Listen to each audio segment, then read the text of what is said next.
Absolute pleasure. Muchísimas gracias, es un placer para mí estar aquí. I wish your kids were here with us. I really wanted to meet them. Four-legged kids. Son cinco, Conan, Murray, Milton, Robert y Junior, digamos, porque justamente, o sea, así lo llamo, digamos que son 5 mastines ingleses, digo, enormes, gigantes y muy divertidos, pero dudo que puedan estar los 5 juntos, digo, porque perdieron el hábito de manada cuando eran chicos durante la pandemia.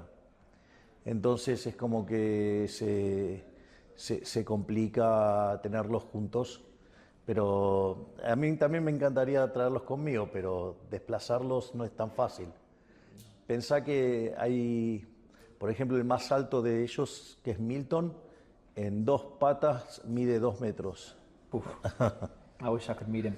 I think this is gonna be officially my biggest introduction for a presidential interview I've ever done, because of the things, the way I want to frame it for the audience and the things you've achieved in such a short period of time. So, you came in to Argentina as president, surprised many when you became president, and the country was broken into pieces economically. The country's already defaulted 7 times on its debt, 3 times since 2001.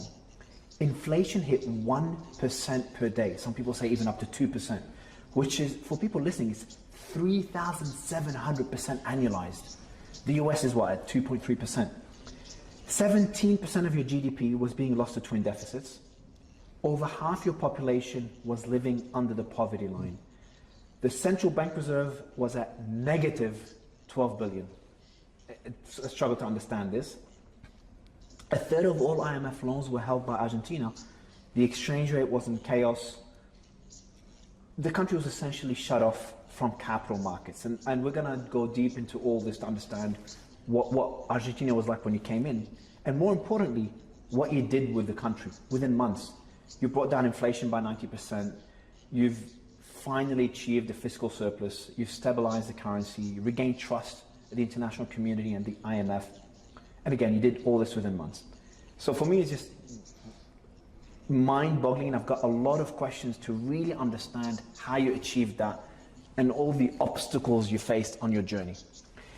Now, just before going into that discussion, which will be the predominant thing we discuss, I want to compare it quickly to something that's dominating the news and what's happening in the US.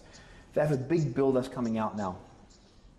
And that bill kind of, for me, represents what other economies are struggling with when it comes to debt. The bill does cut spending by $1.2 to $1.6 trillion, but it also increases the debt ceiling by $5 trillion. And over the next decade, will increase debt by $2.4 trillion. Considering what you've done in Argentina, what is your take on that bill, but more importantly, what it represents, which is the global fight against national debt? I would love to get your take on it, on what the world can learn from what you've achieved. A ver, hay una frase de uno de mis ministros, que es el ministro de Desregulación, y dice: el caso argentino demostró básicamente 3 cosas que nadie podía imaginar y que nadie creía que era posible. Básicamente, el primer tema es el tamaño del ajuste fiscal y el tiempo. El doctor Sturzenegger suele contar que muchos presidentes le preguntan: bueno, tenemos un desequilibrio fiscal, necesitaríamos replicar lo que está haciendo Milei en Argentina, y entonces le dice: bueno, ¿cuánto tenés que ajustar? Entonces le dice: bueno, 4% del déficit.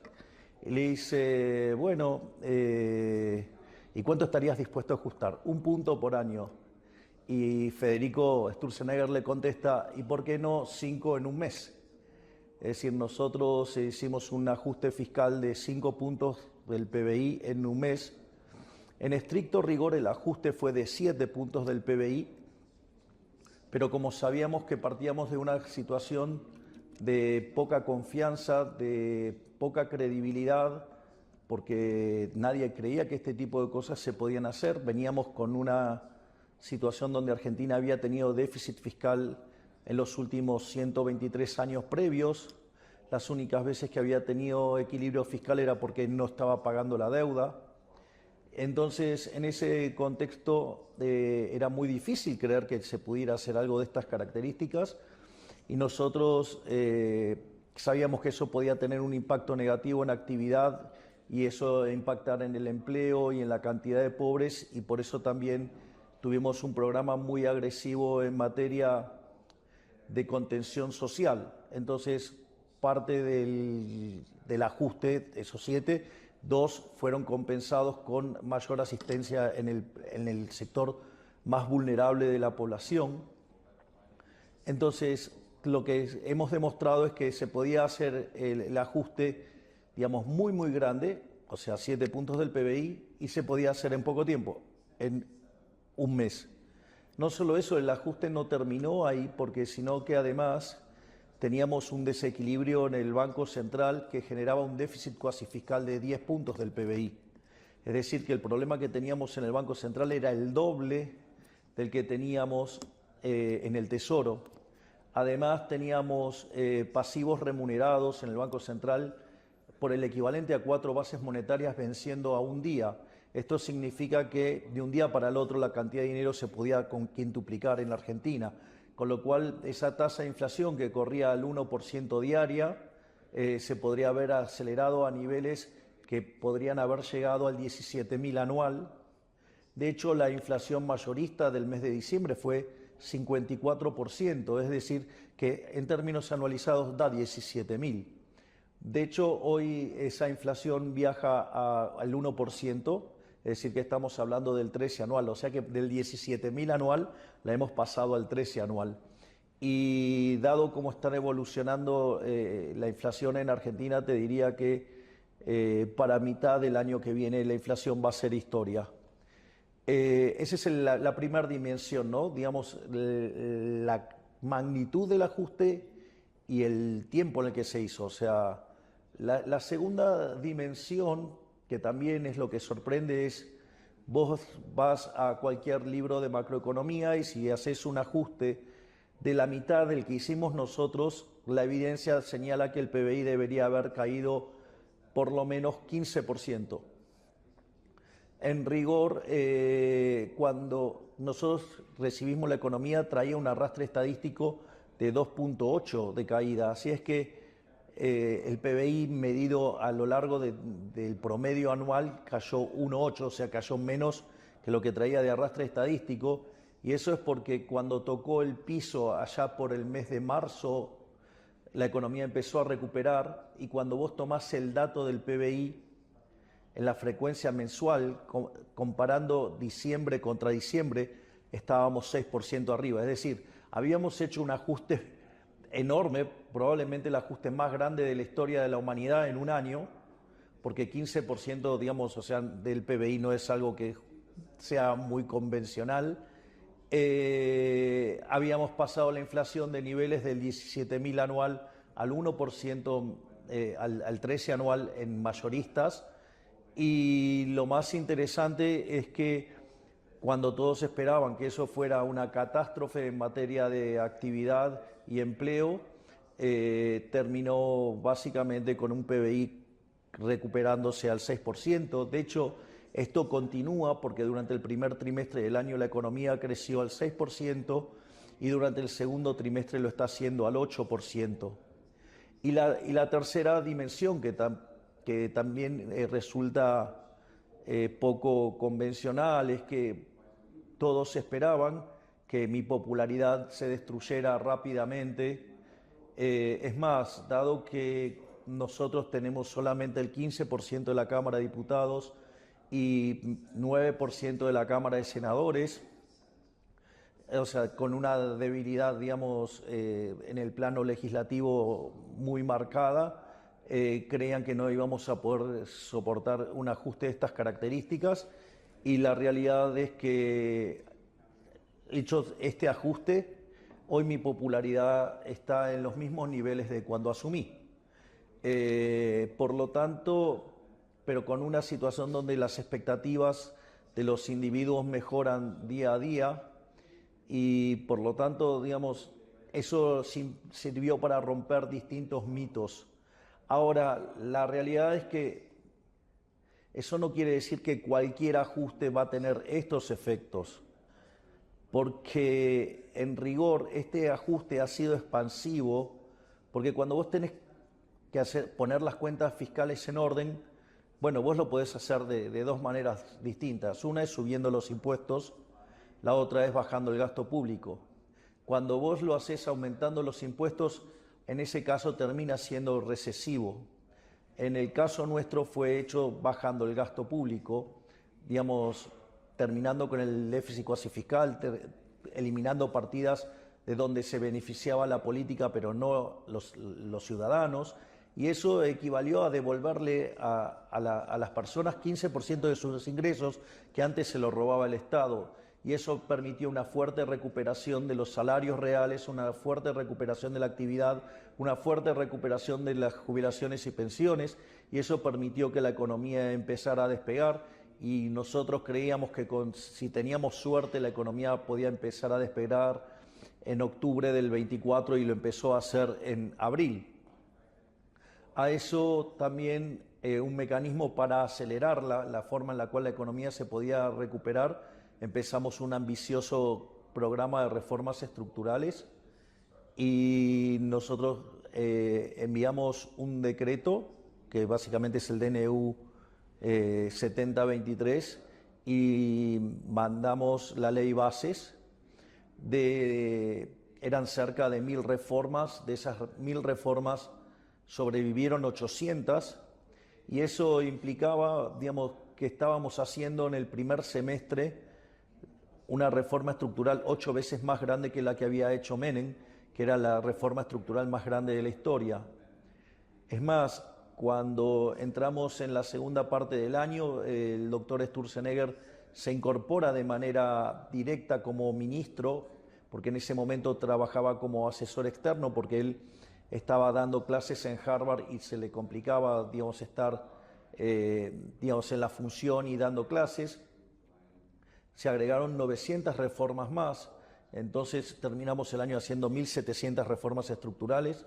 En este momento ya superamos las 2500 reformas estructurales y nuestro objetivo es convertirnos en el país más libre del mundo. De hecho, hace poco, digamos, uno de los premios que recibí fue por parte de Heritage Foundation, que básicamente nos premió por haber hecho, digamos, el mayor salto en términos de libertad económica de la historia, y solamente contempla el DNU, o sea, las primeras 300 reformas. Si uno toma, para tener un orden de magnitudes, toda la reforma completa entre DNU y ley bases, eso hubiera implicado un salto de 90 puestos en términos de libertad económica. Por lo tanto, nosotros frente al próximo índice estamos muy optimistas, porque si solamente con la primera parte de la reforma, que fueron 300, hicimos semejante mejora, imagínate cuando estén computando más de 2500. Pero, de nuevo, es más, en términos de relación deuda-producto, la relación deuda-producto cayó, cuando nosotros sinceramos la economía, pasó de niveles cercanos al 100% a niveles de menos del 40%. Además, nosotros implementamos esta idea de lo que se llama el déficit cero. El déficit cero significa que vos no acumulás deuda, y al no acumular deuda, la relación deuda-producto es no creciente, y, digamos, y eso hace que seas solvente intertemporalmente, y el riesgo país de niveles de 3000 puntos básicos hoy está en torno a los 600 puntos básicos. Y yo creo que en la medida que se vaya clarificando el ambiente político, Argentina va a converger a niveles de riesgo país menores de los 200 puntos básicos, y seguramente si sostenemos estas políticas por mucho tiempo no vamos a tardar en convertirnos en investment grade. Entonces, en ese sentido, nosotros somos optimistas, sabemos que hay que trabajar, y esto es una cuestión de todos los días tener el foco. O sea, la clave acá es siempre tener bien el foco. Hay una frase maravillosa que dice: el que no sabe lo que busca no entiende lo que encuentra. Bueno, nosotros tenemos bien claro lo que buscamos, el objetivo siempre está claro, y si a veces pareciera que estamos desviándonos es porque tenemos alguna dificultad. O sea, digamos, sería maravilloso que la vida fuera un movimiento rectilíneo uniforme, pero digo, puede ser que en el medio encuentres obstáculos, algunos los podés saltar, algunos los podés destruir, pero hay otros que no te va a quedar otra que esquivarlos. Y cuando pasa eso, vienen las críticas y dicen: no, se están desviando el camino. No, estamos buscando la forma de seguir manteniendo el objetivo. Entonces, básicamente es eso, pero digamos, y eso es lo que tengo para contar, que se puede hacer un ajuste fiscal fuerte y que eso se traduce en aumento del PBI. De hecho, nosotros cuando asumimos la pobreza, cuando la sinceramos, era del 57% y hoy está en el 35%, es decir, bajamos la pobreza en 22 puntos. Eso significó en Argentina sacar a más de 10 millones de personas de la pobreza. O sea, y todo en un año. Es decir, el testimonio más grande de todo esto es que las ideas de la libertad funcionan y que solamente hay que tener el coraje de llevarlas adelante. Pero también implica saber que cuando vos implementás las ideas de la libertad va a haber un perdedor, y el perdedor es el Estado. El perdedor son todos los parásitos que viven del Estado. Nosotros en Argentina a esos parásitos los llamamos la casta, que básicamente son los políticos ladrones, los empresarios prebendarios, los sindicatos que obran en contra de los trabajadores, los periodistas corruptos y básicamente un conjunto de profesionales que trabajan para ese establishment para justificar las aberraciones que hacen. Pero me parece que el mensaje es que las ideas de la libertad funcionan, las pusimos en funcionamiento y dieron resultado. Es decir, la Escuela Austríaca de Economía, que era mirada con cierto recelo como algo muy fuera de la mainstream, terminó demostrando que efectivamente tiene razón y que el problema es la economía neoclásica. De hecho, mi más reciente libro, Capitalismo, Socialismo y la trampa neoclásica, justamente señala la trampa que implica todo el mainstream neoclásico y cómo toda la idea de fallos de mercado lo único que hace es habilitar la intervención del Estado y en el fondo el remedio termina siendo peor que la enfermedad.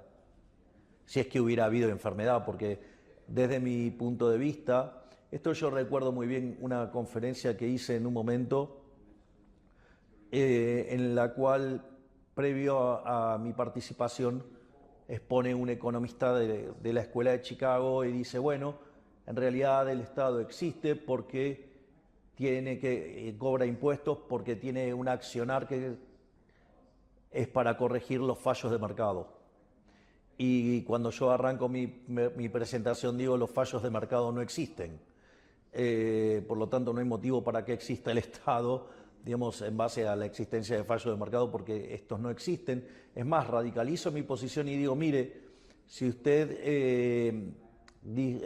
cree que hay un fallo de mercado, fíjese si no hay una interferencia estatal.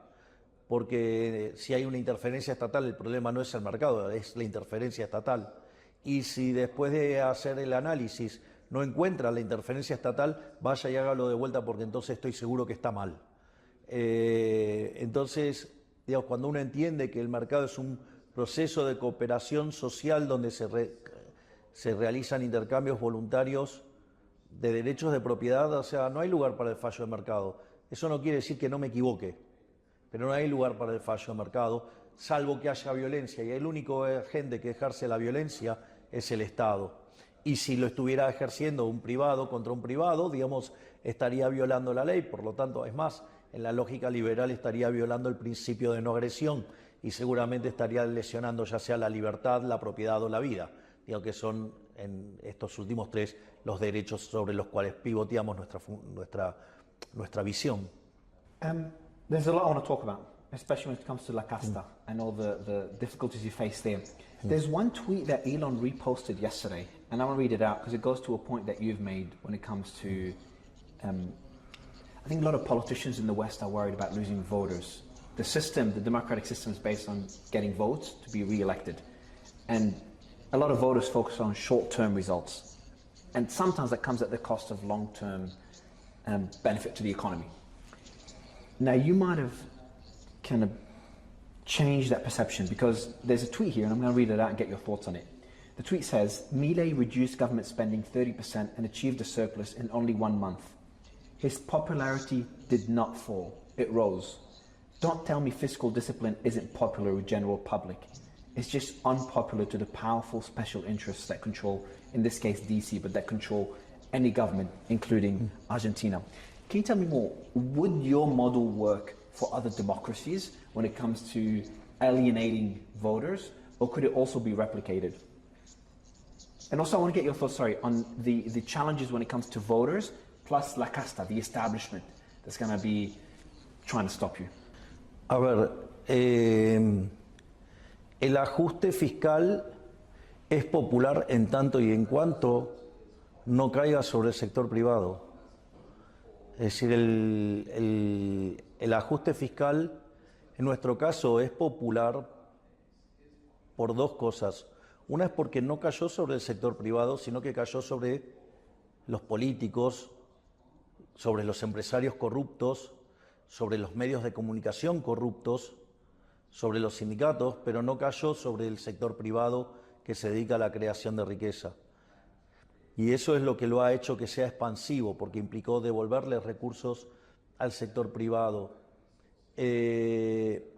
Obviamente que la popularidad, digamos, se manifiesta en los términos de imagen positiva que tengo y de los resultados electorales que estamos consiguiendo en distintos lugares del país, donde yo recuerdo los magros números que habíamos tenido en las elecciones previas a las elecciones generales, porque justamente lo que hacen es desdoblar en las provincias desdoblan las elecciones, y habíamos obtenido resultados muy magros, nunca habíamos llegado a niveles del 10%, y ahora estamos ganando y consiguiendo niveles mayores del 30%. Por lo tanto, cuando nosotros vayamos a esta elección en octubre, nosotros estimamos que vamos a tener números muy fuertes y en realidad eso quiere decir que uno puede hacer las cosas bien, consistente con el largo plazo y puede tener buenos resultados en términos de imagen y de elecciones. Es decir, que no existe como una suerte de dilema, es un falso trade-off, de que si yo hago las cosas bien me va a costar en términos de votos. Pero la realidad es que yo creo que esto también yo lo pude hacer porque yo lo dije en campaña. Yo hice campaña con una motosierra y anunciaba, digamos, que iba a recortar el gasto público. También dije que no había plata. También señalé que mi intención era cerrar el Banco Central. Digamos, la gente lo asoció con dolarización, pero yo básicamente hablaba de una competencia de moneda y consideraba que endógenamente el sistema se podía ir dolarizando, y de hecho las últimas medidas que hemos estado tomando esta semana van en esa línea para que la gente pueda monetizar la economía con sus ahorros que estaban fuera del sistema. Y de hecho, para que tengas una idea, fuera del sistema, los argentinos tienen el equivalente a 10 bases monetarias. Sí, así como te lo digo. Entonces, en ese contexto, nosotros fuimos muy claros siempre en nuestra política fiscal, en nuestra política monetaria, en nuestra política de reformas estructurales e institucionales para ampliar la libertad. No solo eso, digamos, fuimos también muy claros en nuestra política de seguridad, ya sea la seguridad interior, digamos, bajo el lema de el que las hace las paga. También fuimos muy claros en que un país no puede ser potencia si es débil militarmente, e hicimos el programa de militarización más grande de la historia argentina, y hoy Argentina está entre las 20 potencias mundiales militares. Y además hemos definido una clara política internacional en términos no solo en lo comercial de apertura o en términos de paz, sino que también hemos definido muy claramente quiénes son nuestros aliados en el mundo, y nuestros aliados en el mundo son Estados Unidos e Israel. Digamos, porque básicamente son los mejores exponentes de lo que es lo que se considera Occidente, la cultura occidental. Entonces, en ese sentido, nada de lo que estamos haciendo nosotros sorprende, porque nosotros ya lo habíamos dicho en campaña. Lo que sí, nosotros teníamos una serie de ideas muy abruptas, muy profundas, y la duda estaba en que no las podíamos hacer y que decían que era imposible. Bueno, este gobierno se dedica a demostrar que es posible hacer lo que todos los demás dicen que es imposible. Es decir, con lo cual requiere no solo saber qué es lo que hay que hacer, hay que saber cómo hacerlo, pero sobre todas las cosas hay que tener el coraje para implementarlo, porque no puede faltar ninguno de esos elementos. Es decir, si vos no sabes lo que querés, estás perdido. Si vos sabes lo que querés, pero no sabes cómo, estás perdido. Y si vos sabes qué querés y cómo hacerlo, pero no tenés el coraje, también estás perdido. Entonces necesitas esos tres componentes. Y afortunadamente yo estoy rodeado de profesionales maravillosos que han hecho que todo este conjunto ambicioso de reformas se puedan hacer de manera rápida y correcta. Y por eso es que, digamos, mi agradecimiento permanente hacia todos mis ministros. But you said it takes courage. You've had drones in the presidential palace. You've had your vet called over 150 times to try to get dirt on you by journalists. You've had, President Trump, your friend, was almost shot. I feel like whenever someone breaks a system, there's all these different players that benefit from the system that try to stand in the way. Can you tell me more about the hurdles you face and you still face today? You had, 900 protests at one stage per year, and they were protesting every day. You had to shut down these protests to be able to open the roads. And I'm not saying normal protests, they blocked the roads as a way to blackmail you. I feel like there's just too many hurdles for world leaders. Again, the President of the United States was almost shot in the head. There's too many hurdles when you bring such change and such drastic change. Can you tell me more about the hurdles you faced? And more importantly, the hurdles you continue to face. How serious did it get for you? A ver, obstáculos ha habido todo el tiempo. Digo, desde obstáculos políticos. De hecho, la oposición ha intentado hacerme 7 juicios políticos para destituirme y no lo ha logrado. Nosotros también tuvimos que enfrentar la resistencia de los piqueteros, que eran esos manifestantes violentos que bloqueaban las rutas. Básicamente había un problema con la política social. Cuando nosotros en Argentina se daba la asistencia social, a los beneficiarios se les pedía una contraprestación, pero esa contraprestación, digamos, tenía que ser firmada, avalada por los piqueteros, por estos dirigentes sociales que nosotros llamamos los gerentes de la pobreza. Y cuando iban a firmarle esa verificación, les quitaban la mitad de sus ingresos. Entonces, por ejemplo, una de las cosas que nosotros hicimos, más bien asumimos, fue cortar la contraprestación. Recuerdo que nuestra ministra de Capital Humano, la doctora Sandra Petovelo, fue muy criticada por esto, y sin embargo era la llave para quitarle el dinero a las organizaciones sociales. A partir de eso nos hicieron una amenaza de que nos iban a hacer una marcha. Ellos básicamente decían que iban a ir 50.000 personas porque estaban esperando 100.000. Entonces, en ese contexto se sumó también otra ministra brillante que tengo, que es la doctora Bullrich, y me presentó un protocolo antipiquetes, antidisturbios, y en conjunción con quien en ese momento era el ministro de Transporte, el doctor Guillermo Ferraro, que en paz descanse, básicamente implementaron el protocolo antipiquete y pudimos controlar la primera marcha. Pensá que en Argentina había entre 8.000 y 9.000 manifestaciones por año y hoy hemos terminado con todas esas manifestaciones, no se cortan más las calles y cada vez, al haberle quitado los recursos a los gerentes de la pobreza, por ejemplo, el último miércoles intentaron hacer una marcha y donde iban los jubilados, iban los que se quejaban por las discapacidades, se quejaban los que del hospital de niños, se iban quejando un montón de grupos y entre todos sumaron 2.000 personas.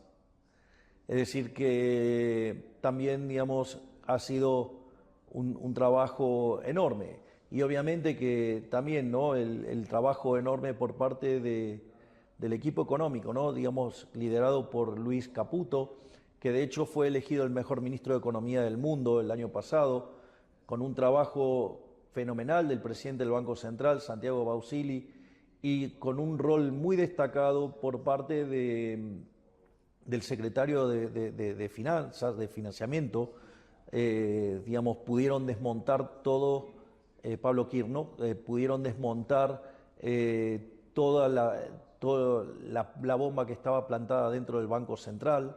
Entonces, digamos, yo tengo solo palabras de admiración y agradecimiento a cada uno de mis ministros que han logrado desactivar todo esto y además, no solo que hemos logrado bajar la inflación, que la economía esté creciendo, que la pobreza haya caído en más de 22 puntos, sino que además hemos puesto en control las calles y, digamos, hoy se puede transitar por el país libremente sin que ningún violento corte la calle. Entonces, es más, de hecho, nos criticaron por eliminar el Ministerio de la Mujer y nosotros cuando llegamos había el equivalente a 24 ministerios y los llevamos a 9 y hoy ya son 8.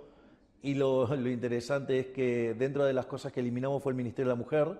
Entonces decían no, que ahora, digamos, iban a explotar la cantidad de femicidios y los femicidios cayeron 14% de nuestra gestión y tenemos los índices de criminalidad más bajos de la historia. Es decir, que en el fondo era una cuestión de decisión, de coraje y de hacer cumplir la ley y que en el fondo era el que las hace, las paga. Y esto está funcionando. Eso es lo que yo puedo contar de la experiencia de Argentina.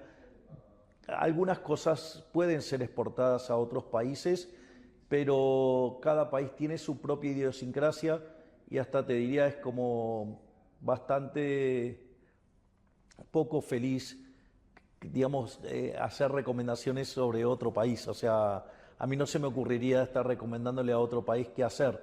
O sea, yo lo que puedo hacer es contar cómo fue la experiencia en un país muy conflictivo como Argentina. Just going back to what you've achieved is probably the biggest economic transformation of any country in our generation. I'm still wondering, how worried are you? I've interviewed world leaders that are currently in jail, and many have faced assassination attempts. How concerned are you? Has there been any attempts on your life that are not public? Are you worried that the opposition or the entrenched parties escalate their fight against you? Or that ship has sailed and the changes have already been integrated into the economy and the resistance has eased up? Es que no me importa. Digamos, yo voy a hacer lo que tengo que hacer. O sea, yo estoy haciendo... O sea, de hecho no estoy inventando nada. Lo único que estoy haciendo es aplicar las mejores técnicas y prácticas en el manejo de la política. Y no tengo nada que temer, porque lo que estoy haciendo es por el bienestar de los argentinos.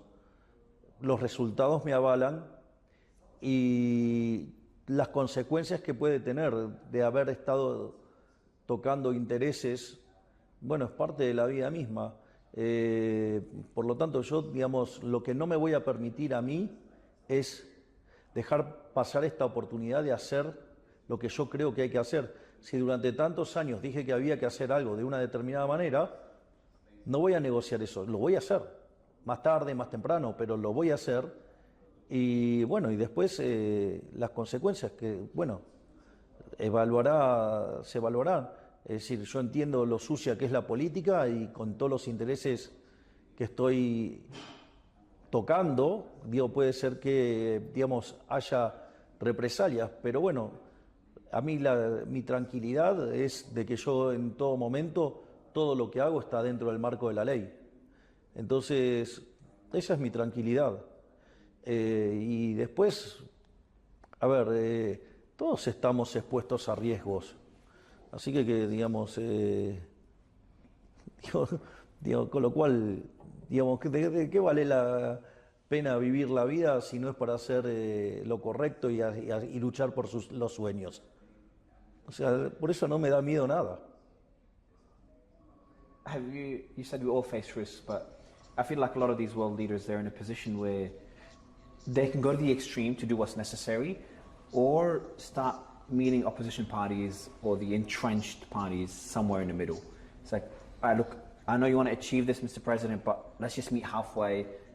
Otherwise, and they threaten you. Have you faced those threats? What I'm trying to understand is behind the scenes, what were those discussions like?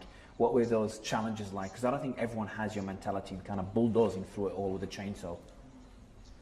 Sí, pero digamos, yo no estoy dispuesto a ceder. Yo, digamos, diseño la política en términos morales, en términos éticos y morales. Entonces, digo, es como que yo te dijera, detesto esa teoría de política de lo justo, que es el valor medio. Yo lo llamo la dictadura de las funciones cóncavas. Cuando vos tenés una función cóncava, si es una función que crece, encuentra un máximo y después decae. Entonces el máximo estaría en algo intermedio. Para mí eso me parece una estupidez, es falso. Toda la política trabaja sobre esa idea, es falso. Y lo voy a poner con un ejemplo.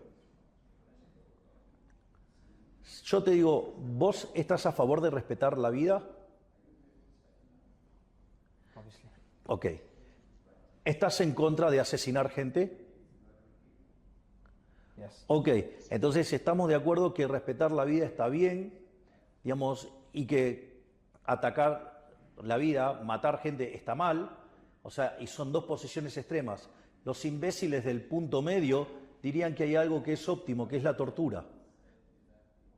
¿Estás a favor de la tortura?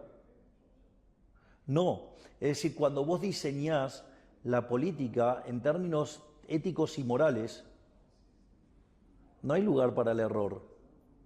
Y eso es lo que nosotros hacemos, diseñamos las políticas en términos de la ética y la moral del capitalismo, que no es ni más ni menos que la ética y moral de los valores judeocristianos, que es sobre lo que se construye la base de Occidente. Por lo tanto, no hay lugar a error. Entonces, cuando viene el debate, nosotros llevamos al debate a esa discusión. Entonces es muy difícil ponerte del lado de los torturadores o de los asesinos. Por eso, digamos, con 15% de la Cámara de Diputados, con 9% de la Cámara de Senadores, hemos hecho una reforma estructural 25 veces más grande que la que hizo el gobierno más reformista de la historia. Por eso somos el gobierno más reformista de la historia y por eso somos el mejor gobierno de la historia argentina, aun cuando llevamos 1 año y medio. How do you balance those values, though, when it comes to Argentina's best interest versus your own values? In this example, I'm going to use China. So China functions in a way that contradicts the way that you like to function. But as you said, it's a separate country, it's their business. But now, as the president, you have to balance those relationships relative to your values. And initially, you've called China I haven't got the exact quotes, but you were pretty critical towards China, and then that your approach has shifted since. How do you balance that, and how do you make those decisions? A ver, yo tomo esto como un trabajo. Y como mi trabajo yo tengo que maximizar el bienestar de los argentinos. Y la realidad es que China ha demostrado ser un excelente socio comercial. Y por lo tanto, o sea, en defensa de los intereses de los argentinos, yo he profundizado mi relación comercial con China. Y de hecho, digamos, previo a que se nos aprobara el acuerdo con el Fondo Monetario Internacional, China renovó el swap. Por lo tanto, yo digamos, esto para mí es un trabajo y yo tengo que resolver el trabajo. Esto no es una cuestión, digamos, de mis preferencias o demás. Acá lo que cuenta es básicamente lo que es mejor para el país. Y la verdad es que los chinos han demostrado ser unos excelentes socios. I know you don't want to give advice to any specific countries, but if you look to the world, at the world as a whole, how worried are you about the global debt? And do you think that world leaders are in a position to do what it takes? Because, you know, what you've done is kind of one of a kind, and we haven't seen any other countries replicate it to that extent. And another part of this question, do you think the world needs to be shaken up? A lot of these economies need to be shaken up the same way you've shook up Argentinian economy. De vuelta, cada país tiene su propia lógica y elige, digamos, básicamente, por ejemplo, mi posición respecto a la deuda es una posición respecto al déficit fiscal. Es decir, porque en el fondo la deuda se genera por déficit fiscal. Y solamente 5 países en el mundo tenemos equilibrio en la línea financiera. Ahora, yo lo que puedo decir es por qué, digamos, estoy en contra del déficit fiscal. Entonces, cuando usted tiene un déficit fiscal hay que financiarlo. Naturalmente, si usted lo financia con deuda, a mí me parece algo aberrante, porque la deuda son impuestos futuros. Entonces quiere decir que la fiesta de las generaciones presentes se la estamos pasando a nuestros hijos, a nuestros nietos, o hasta generaciones que ni siquiera todavía han nacido, o generaciones que no pueden votar. Por lo tanto, me parece profundamente inmoral. Por eso, digamos, durante nuestro gobierno, en el primer año, la deuda en Argentina cayó más de 40.000 millones de dólares. O sea, tremendo dato. O sea, nosotros tenemos una deuda de 500.000 millones y hoy es de 450.000. Es decir, bajamos la deuda en cerca de 50.000 millones de dólares. No solo eso, sino que, pero también considero que los impuestos presentes son malos. Yo considero que los impuestos son un robo y por lo tanto hay que achicar el tamaño del Estado para poder bajar los impuestos. Y si lo financiáramos con emisión monetaria y eso generara inflación, también eso es un impuesto altamente regresivo porque castiga con más fuerza a los más vulnerables, sino que además distorsiona los precios y por lo tanto conduce a una mala asignación de recursos y por ende termina penalizando el nivel del PBI per cápita en términos de niveles. Por lo tanto, en ese sentido, digo, mi postura es una postura contra los impuestos, contra el Estado. O sea, para mí el Estado es una organización criminal violenta que vive de una fuente coactiva de ingresos, que son los impuestos. Por lo tanto, o sea, pero esa es mi opinión y esa es mi percepción. Digo, o sea, filosóficamente soy un anarcocapitalista, o sea, y veo al Estado como el enemigo, pero entiendo, digamos, que el mundo tiene sus restricciones. Entonces, una de las cosas que aprendí es que las restricciones que uno tiene al momento de gobernar son mucho más grandes que las que creía aún estando dentro del sistema y son infinitamente más grandes a las que uno veía cuando estaba fuera del sistema. Por lo tanto, yo puedo opinar del caso de Argentina, pero no estoy en condiciones de opinar sobre otros casos porque hay un conjunto de restricciones que yo no las conozco. Es decir, yo sí conozco las restricciones que estoy viviendo y veo las restricciones que ven otras personas y las que están fuera de todo, digamos, de esto y cómo hacen críticas que no tienen sentido porque ignoran esas restricciones. Entonces, me parece que hay que ser muy prudente en las consideraciones sobre otros países, porque, digo, yo sí sé las restricciones que enfrento, entonces yo lo que puedo contar es la experiencia argentina, pero de ahí a decir que tal país o tal otro tiene que hacer una determinada política, me parecería una falta de respeto para con otros dirigentes del mundo. I respect that answer. Another thing that I've seen that happen with you that is mind-boggling is how I've seen that happen a lot, with other leaders, you've just been labeled far right or authoritarian or even dangerous. The authoritarian one was probably the funniest for me. Can you tell me more about how the media has portrayed you? What were the various attacks you've had on your image, especially the kind of the labels of far right and authoritarian? How could they match those with your actual philosophies, which includes cutting down the government and fighting for liberty?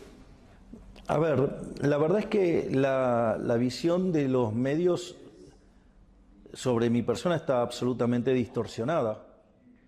Básicamente los medios están profundamente furiosos conmigo porque corté la publicidad oficial. Es decir, tomé una política que es la mayor política en favor de la libertad, que es quitar el subsidio estatal a los medios. Y evidentemente eso los tiene muy violentos y han inventado todo tipo de mentiras sobre mi persona. Han dicho que, por ejemplo, yo soy zoofílico, han dicho que tengo una relación incestuosa con mi hermana, han dicho que soy homofóbico, han dicho barbaridades, hasta me han dicho nazi. Es decir, entonces, y los medios mienten todo el tiempo, dicen todo tipo de mentiras, mienten sobre mí, mienten sobre personas del espacio, mienten sobre nuestras políticas, y nosotros lo que hacemos es solamente exponer sus mentiras. Y yo no creo que eso sea violento, eso creo que es parte de, digamos, si vos mentís, bueno, hoy el archivo es instantáneo y las redes automáticamente te van a mostrar las mentiras. Entonces, digamos, aquellos periodistas que me dicen las barbaridades que me dicen, a mí me gustaría que alguna de esas cosas que dicen la puedan probar, porque no han podido probar nada de eso. Mienten, calumnian, injurian, dicen un montón de cosas. Entonces yo le preguntaría a los periodistas, mentir, calumniar, injuriar, ensuciar a una persona, ¿está bien? Yo creo que no. O sea, hay que tienen privilegios por ser periodistas, que se creen seres superiores, que pueden arruinarle la vida a cualquier ser humano y esa persona no se puede defender. O el argumento de la asimetría, ay no, bueno, pero él es presidente. ¿Y qué tiene que ver la asimetría? Si vos estás mintiendo, o sea, si vos no querés que yo te conteste, lo primero que tendrías que hacer es no mentir. O sea, lo primero que deberías hacer es no mentir. Cuando no mentís, yo no reacciono. Ahora, si estás mintiendo, y obvio que voy a reaccionar. Y es más, si la mentira se puede probar, lo voy a hacer y te voy a desenmascarar frente a la sociedad por el mentiroso que sos. Entonces, y eso, digamos, ¿eso es violencia? Eso no es violencia.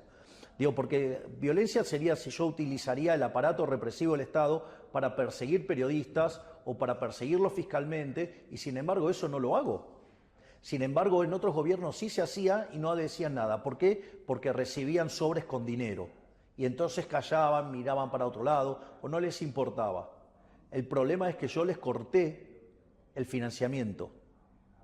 Es decir, digamos, porque no son ciudadanos privilegiados. Y eso es lo que los tiene violentos. Y además han perdido el monopolio de la palabra, porque hoy las redes sociales han democratizado la comunicación y eso los pone todavía profundamente más violentos. Pero bueno, nada, no saben vivir en libertad. Dicen que defienden la libertad de expresión, pero es libertad de expresión para ellos y censura para el resto. Entonces, ¿en dónde dice que yo no puedo contestarle a un periodista cuando miente? ¿Por qué no puedo usar mi red de X para contestarle a un periodista cuando miente? ¿Por qué no puedo exponerlo públicamente cuando está mintiendo? ¿Por qué no se dedican a decir la verdad? Sin embargo, no lo hacen. O sea, el problema sería mucho más fácil. Si dejan de mentir, no tendré por qué contestarle. Pero si siguen mintiendo, le voy a seguir contestando con la verdad. ¿O acaso mentir está bien? Sorry, I don't know if the translation was right. Did a journalist really try to... The Nazi one I understand because they throw that word against any leader they don't like. It's become like a fashionable thing to do against anyone you don't like. But did you just say one of the rumors they tried to fabricate is that you had an incestuous relationship with your sister? Did they really go that far? Absolutamente.